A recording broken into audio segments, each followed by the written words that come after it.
defensor.com.ph. Kaming inyo mga tagbalita. Aksyon ang Defensor. Aksyon Dale Salazar para sa mga headlines. Una kita sa mga balita lokal. Pagpanagtag sang ayuda sa Barangay 35 Bacolod City, ginpauntat bangon sa isyu sang social distancing. Pulis gintapungol sang hubog sa banwa sang Tuboso. Sa balita nasyonal, anay Senador Herson Alvarez napatay bangon sa COVID-19. Presidente Duterte tunga pa ang desisyon angod sa paglift sang ECQ. Kag sa balita international, Pope Francis nanawagan sa mga politiko. Unahon ang pungsod antes ang partido. Sa sports balita, San Miguel center player Fajardo padayon nga naga-recover sa iya leg injury. Kag sa aton balita entertainment, Ruby Rodriguez emosyonal nga gin-share ang sakit sa pagkadula sang iya utod nga doktor. Detalye sa mga balita lokal pagkatapos gid lamang sini.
Para labanan ang banta ng COVID-19 sa ating bansa, mahalaga ang kooperasyon ng bawat isa.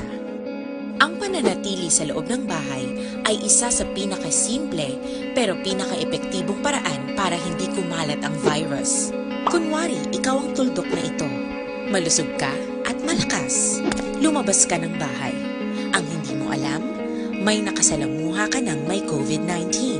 Tandaan, mahirap malaman kung sinong may virus, pero madali itong maipasa sa iba.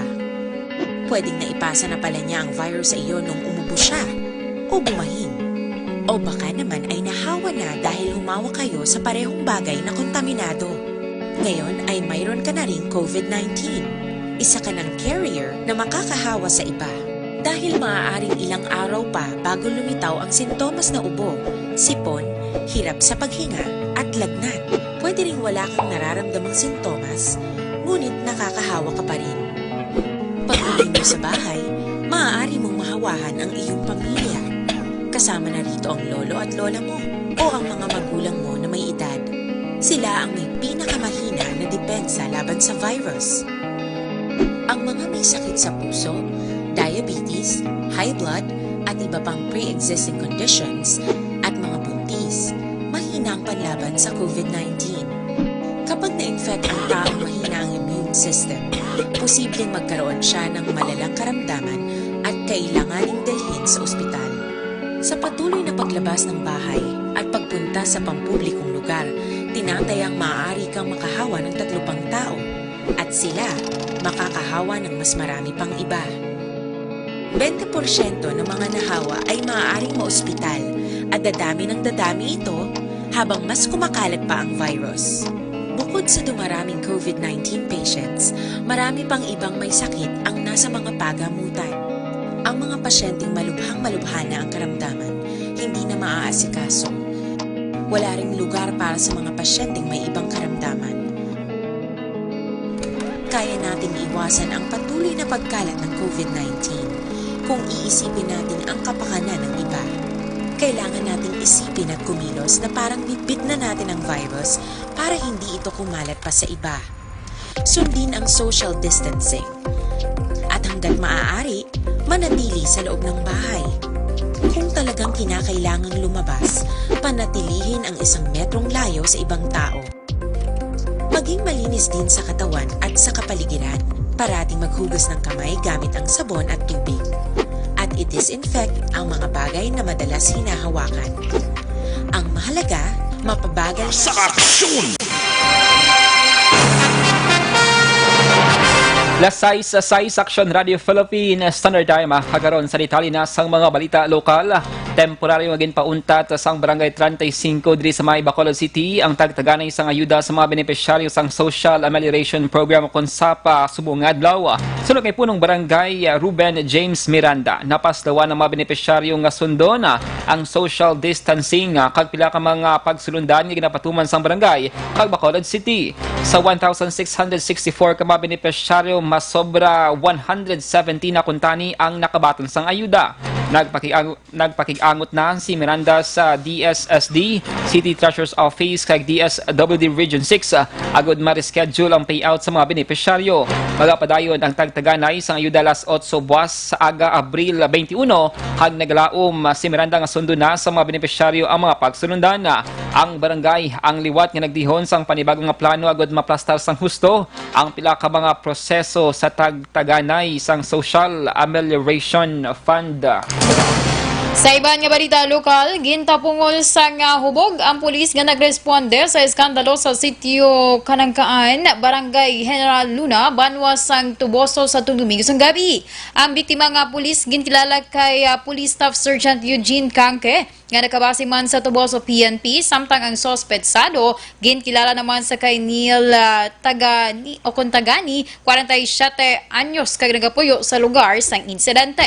Sunod sa Tuboso PNP, nakabaton sila sang tawag halin sa residente nga may nagamaoy nga tawo kag hubog. Sang ginpadulungan sa otoridad kag ginistorya, hinali na lamang siniging tabungol ang pulis na igo sa dughan. Rason nga ginpuar sa ini nga gindakop kag gindala sa police station.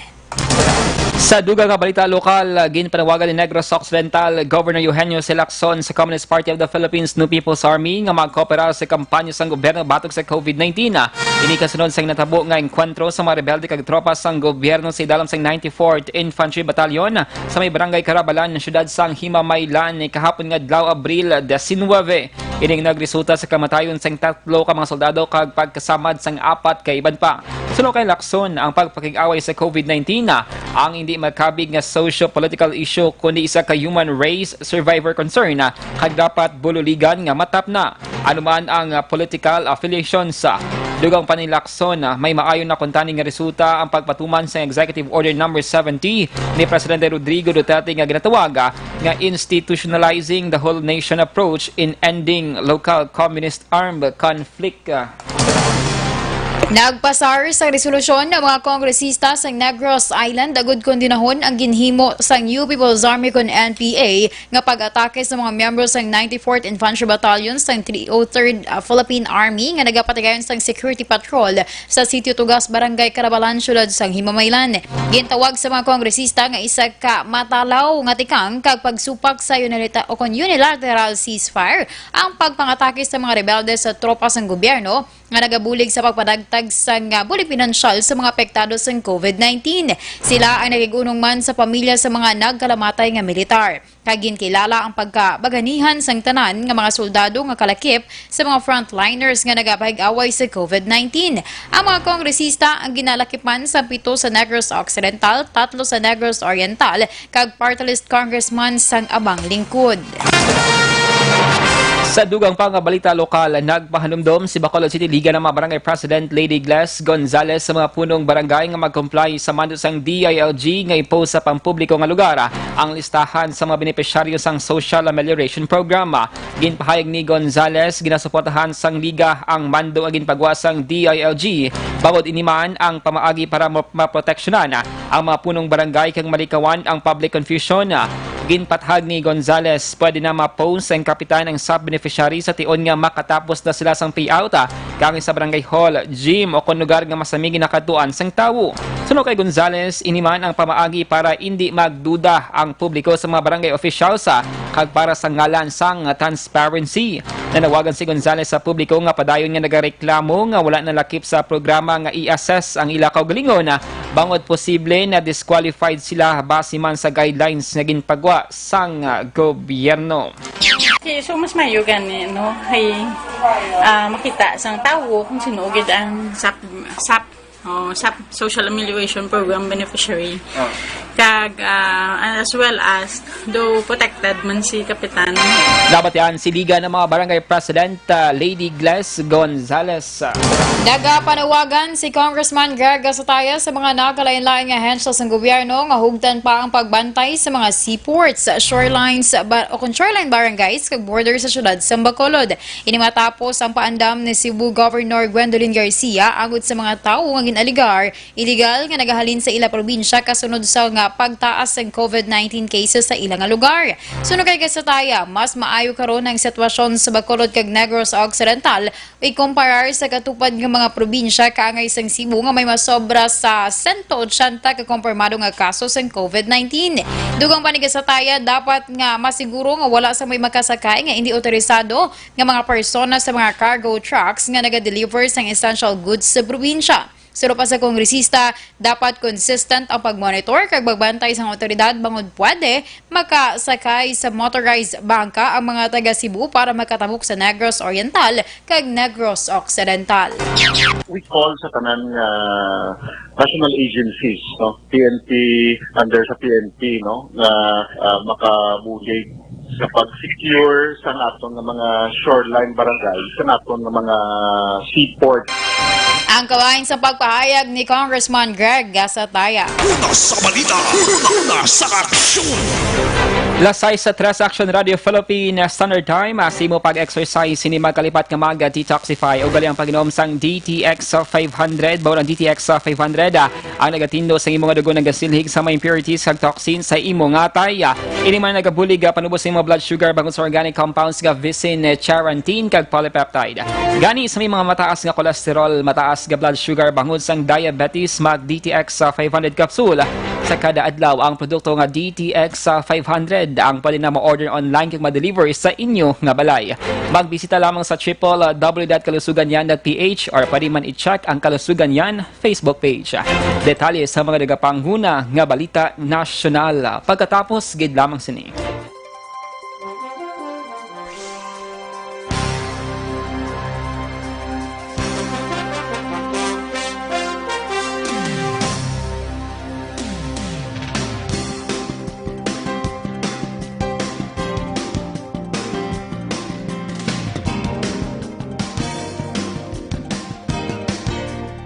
In these trying times, my most important task as your governor is to keep you safe and protected. At the start of the year, we saw it in the news, and the possibility of a pandemic was just unfolding. Yet, that time, the threat was not as real for the Negrenses as it is now. Never in recent history that borders and ports have been closed and community quarantine imposed. We are facing a novel virus, an unfamiliar disease. The virus is not under our control, but we can control our response. The proper coordination between the government and its citizens is the most effective tool in facing circumstances like this. We cannot judge the gravity of a crisis based on the fact that it has missed us and our close circles. The totality of our acts, that of the government and you, the citizens, will determine the future of Negros Occidental and the Negrenses. How will history judge us? Will we survive this crisis by cooperation, or will we succumb because of disobedience and distrust? The rules have been laid out. The least we can do is to follow. We are not sure how long are we going to be in this quandary, but be assured that your provincial government is doing everything under the given circumstances to ensure the security, welfare, and well-being of everyone. In situations like this, each and every one has an active role to play. Never underestimate the impact of your contribution by staying home. We are one nation, one province, one people. This is your Governor Bong Lacson asking all of you to stay home, practice social distancing, and exercise proper hygiene. We are all in this together.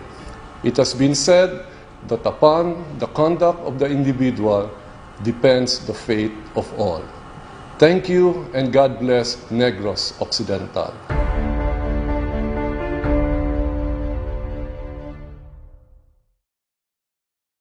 In these trying times, my most important task as your governor is to keep you safe and protected. At the start of the year, we saw it in the news, and the possibility of a pandemic was just unfolding. Yet, that time, the threat was not as real for the Negrenses as it is now. Never in recent history that borders and ports have been closed and community quarantine imposed. We are Aksyon!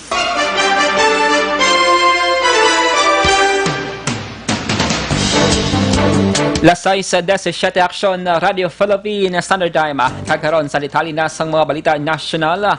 Ginbawian sang kabuhi si anay Senador Herson Sonny Alvarez, edad nga 80 anyos, subong adlaw Lunes bangod sa COVID-19.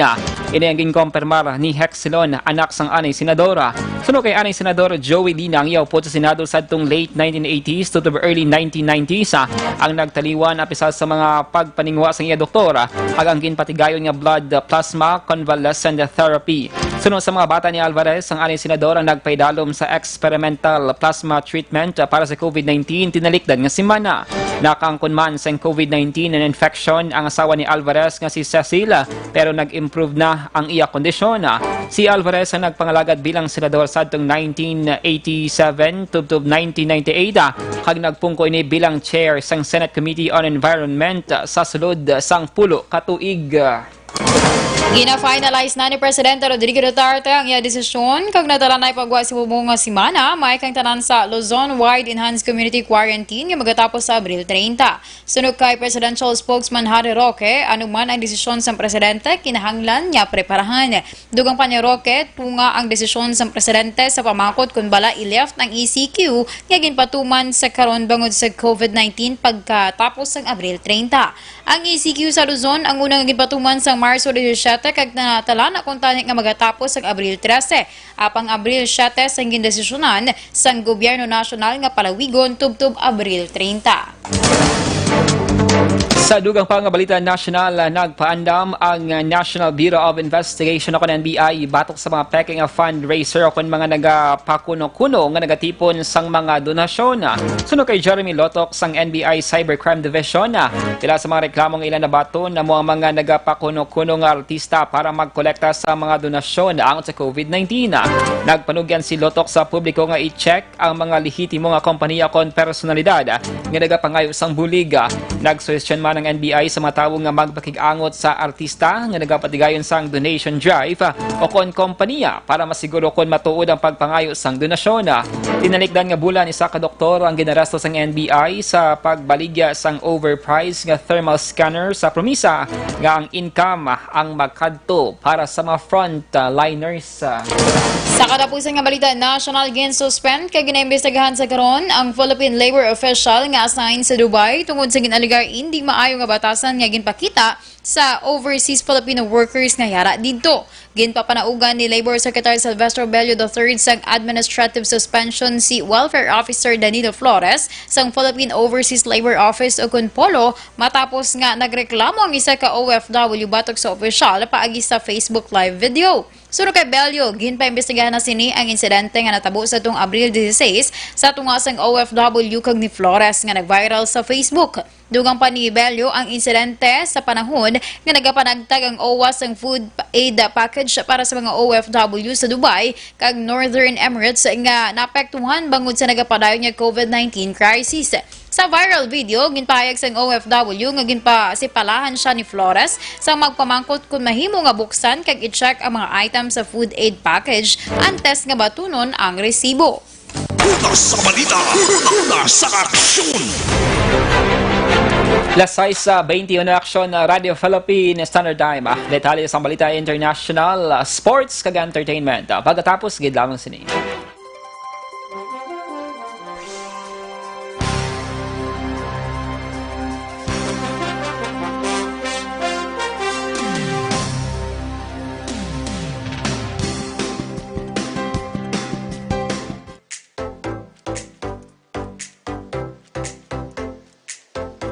Mga kaaksyon, madamos ang nagpalaylay na pamaagi at protektahan ang imong kaugalingon batok sa novel coronavirus 2018 o ng COVID-19. Isa sa mga pinaka-importante ang regular, safe, and effective hand hygiene gamit ang habon kag tubig o ng alcohol-based hand rub. Yan ang proseso sa paghugas ng gamot na rekomendado sa World Health Organization.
Ganyo ang makaksyon, hindi mo ng WHO Safe Hand Challenge agad may handa sa coronavirus 2019. Padayon mga kaaksyon!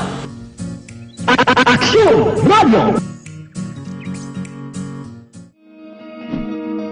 Para labanan ang banta ng COVID-19 sa ating bansa, mahalaga ang kooperasyon ng bawat isa. Ang pananatili sa loob ng bahay ay isa sa pinakasimple pero pinaka-epektibong paraan para hindi kumalat ang virus. Kunwari, ikaw ang tuldok na ito. Malusog ka at malakas. Lumabas ka ng bahay. Ang hindi mo alam, may nakasalamuha ka ng may COVID-19. Tandaan, mahirap malaman kung sino ang may virus, pero madali itong maipasa sa iba. Pwedeng naipasa na pala niya ang virus sa iyo nung umubo siya o bumahin. O baka naman ay nahawa na dahil humawa kayo sa parehong bagay na kontaminado. Ngayon ay mayroon ka na ring COVID-19. Isa ka ng carrier na makakahawa sa iba. Dahil maaaring ilang araw pa bago lumitaw ang sintomas na ubo, sipon, hirap sa paghinga at lagnat. Lasay sa 24 Aksyon Radio Philippine Standard Time. Kagaron sa detalye sa atong balita international, nanawagan si Pope Francis sa mga politiko nga ipaiway ang isyu sang magkaduway nga partido agud nga matutukan ang coronavirus disease kag mag-isa sa pagtapna sang sining pandemic. Anum ka simana na ang nagapatigayon sa private morning mass ang Santo Papa kag kada adlaw nagapili ini sang theme o kun intention kaangay sa pagpasalamat sa mga nagahatag sa medical kag iban pa nga essential service. Sa mensahe ni Pope Francis, ginapangamuyo sini sa mga politiko nga magbuligay sa panahon subong para sa pumuluyo nga mas naapektuhan sang COVID-19. Una sa balita, una sa aksyon! Sa sports sa balita, padayon nga nag-recover si San Miguel Santo June Mar Fajardo sa leg injury ngayon na angkon nagligad nga bulan sang Pebrero kag napaabot ngayon makalakat na nga wala sang crutches sa masunod nga bulan na. Suno kay Fajardo sa karon makalakat na ini pero may rapas sang bulig sang crutches sa iya padayon nga pag-recover. Ang basketball star ang naghangkon sang fracture siyang right tibia sa practice ang San Miguel nagdigad nga Pebrero 3 kag nagpaidalom sa surgery. Ginapaabot nga hindi na makahampang si Fajardo karon nga PBA season nga gin-suspend man bangon sa COVID-19 pandemic.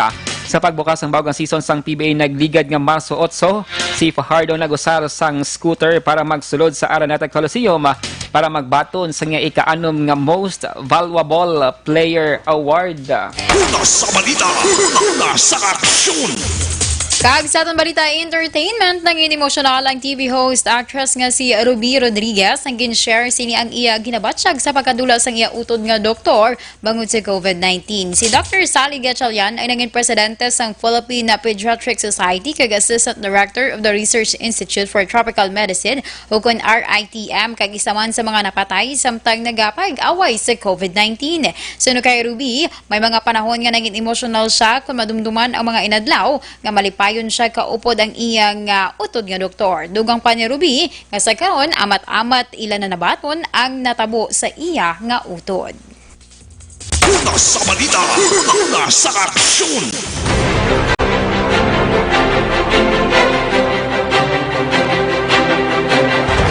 Lasay sa 28 sa Aksyon Radio Philippines Standard Time inyo nabatian ng kabugusan ng mga balita sa Aksyon Balita Evening Edition karon nga adlaw Lunes Abril 20 2020. Saluwat kaming inyo mga tagbalita. Aksyon and Defensor. Kag Aksyon Dale Salazar una sa balita una sa Aksyon Sa Bacolod Aksyon Radio.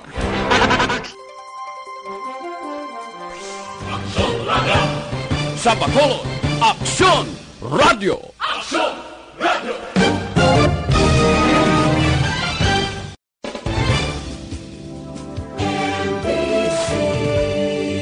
Manila Broadcasting Company.